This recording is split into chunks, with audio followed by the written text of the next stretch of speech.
Well, here I am, not down at the Birdhide, but actually inside the Birdhide. It's early October 2017.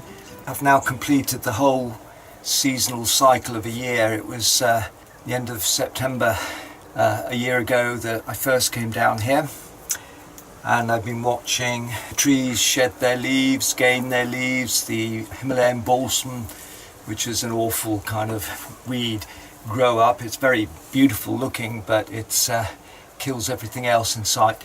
And I've watched the river go up and down, and I'm now looking out. It's a bit blustery today, but here we are, looking out of my Birdhide, and all I can see is greenery and water down there in the river. So what I've set myself to do today is to line the roof with matchboarding, 8mm matchboarding, using my little cordless nail gun. It's a fantastic bit of gear. And I just thought I'd do the ceiling first and then kind of plan where I'm going to put the batten to support the verticals for the four walls. Of course, the opposite one is the doorway, so that will just be surrounding, and I might build some shelves in, but it's going to be really smart when I put the matchboarding up around the window. That will really be the icing on the cake and kind of bring my vision of the concept of this design to fruition. This Birdhide on stilts. And it wasn't that long ago that I was wading down the road up to my chest in my waders during a flood, and predictably the river had burst the banks, and the 6 poles supporting this Birdhide, you know, touch wood, have taken it and will take future floods. I think it flooded by about that much, but I'm about 2.2 meters above the ground here, so it's quite an elevated Birdhide. As you can see, I've braced the construction to stop it wobbling around, because it is after all on 6 matchsticks, quite high, little matchbox on top of matchsticks. But I've used 4-inch diameter posts. I think that will be strong enough. And everything fitted into my wagon to bring down in about 4 journeys altogether. So this latest journey I was able to come down in my sports car, just with a few of the cordless tools, and I think that there's about 33 lengths of matchboard. But it's really getting exciting, and you probably think I'm a bit daft, but I'm kind of designing this as I go along. It is an organic design, because you can't do this sort of thing on paper other than the initial concept of how generally I want it to look. But the devil's in the detail, and you know, I've got to put a bench seat along here so the pine panelling won't go all the way down to the floor. I'll have a bench, and then under that I'll store bits and pieces to look after the land. My major project ahead of me is to stop the really drastic erosion on the riverbank.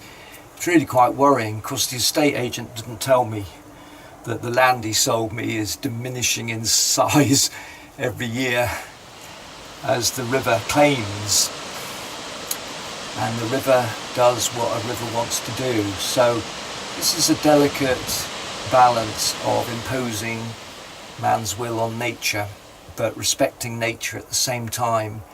In the same way that when I'm making furniture, I play with the material. I sometimes push the boundaries to see what I can get away with, and if wood doesn't like it, it will fight back. It'll split, it'll warp, it'll so, and it's really nice to build this completely out of timber, apart from the steel, almost discreet braces, studded braces. So what's to do? I've lined the entire roof now. It didn't take long. I was 1 piece short. That was daft. I thought I allowed 1 extra piece. I should have allowed a couple of extra pieces, but you know, it's not a problem, because I'm coming back down. I mean, It's 130 miles from base, so at least I haven't forgotten any tools. And I can think now how I'm going to plan out the rest of it to complete the lining of the interior, and you know, probably eventually put a little bit of carpet down just to make it nice and snug. Well, I'm trying every which way because it's so confined in space here that I'm actually having to resort to lying on my back and nailing these in. But it's very handy to have this nail gun, especially a cordless one like this, using a lithium battery. So it hasn't taken me long to do the whole lot, cut them to a preset length. Not too bothered about the accuracy because the verticals, once the batten is in place, will go up there, and it would be a nice tidy job. But at the moment I just want to complete the pine panelling, which, as you can see, I've put a little groove in. Just makes it look a bit more classy. Oh, have to be a bit of a contortionist to find your way around here. Now I've got extra anchorage here with these reinforcing members, but otherwise the span is okay unsupported. It's only about 33 inches span. Because it's long grain, it's not going to sag. So the last 3 or 4 boards now.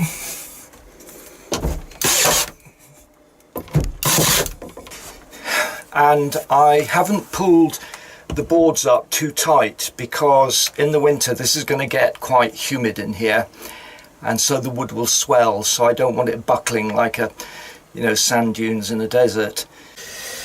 Okay, let's see whether I need any more brads. Yes, I do. Let's put another batch in. It won't quite fit. Fantastic technology, this. Well, it's the 16th of October, my second visit to finish off the lining. You can probably hear the wind raging up. It's, I guess, part of the storm that's hitting Western Ireland. But even though it's very windy here, this Birdhide is absolutely rock solid. Today I'm finishing off the panelling on the walls, and rather than pre-cutting to size, I decided to bring down the full lengths, 1.8 metre lengths, and to chop them to size, and then to carefully use the offcuts efficiently, so I'm minimising the waste. This is a Birdhide, and I want the experience of sitting in here as enjoyable as possible. And of course I've insulated it, and I've prefabricated a bench, and today I'm going to use the chop saw, the cordless chop saw, the cordless nail gun, and also a fantastic cordless hot melt glue gun for temporary tacking, or as you like, an extra pair of hands to hold work while I reinforce it.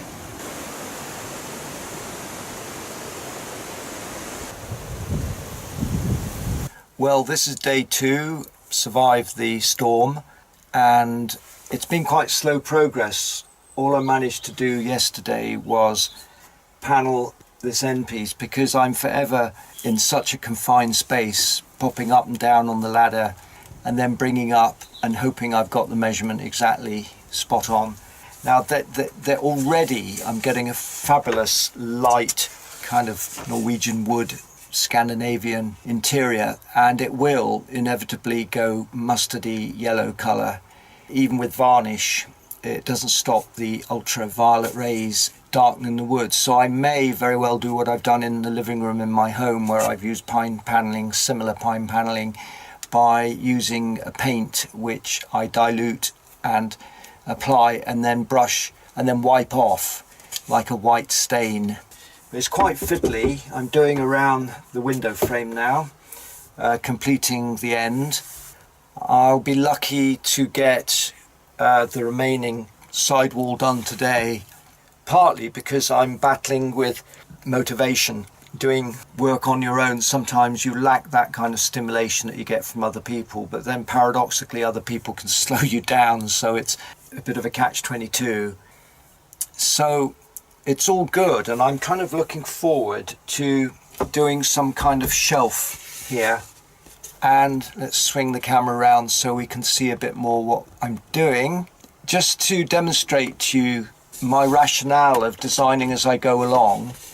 I actually quite like an angled piece like that because it just reflects the light beautifully, but functionally I could do with a shelf like that possibly I can rest a camera on, a cup of coffee. So I'm just working that out at the moment. But the important thing is the tools of the trade. I'm using this incredible cordless hot melt glue gun to conserve the battery. I'm switching it on and off because if you leave it in hot melt mode for half an hour, you'll drain a battery. You know, that time is taken up thinking what you're going to do. So why not just switch off in between? And what happens is that it doesn't take so long to heat up again. Now, the person associated with storms and getting things wrong is, of course, Michael Fish. And I happened to meet him on the set of the Channel 4 Four Rooms programme a couple of years back. When I recognised him as I walked into the reception room, I said, "You're the person responsible for one of the best furniture designs I ever created," because I was given a tree by Kew Gardens from the Great Storm of 1987, and I made some furniture from it.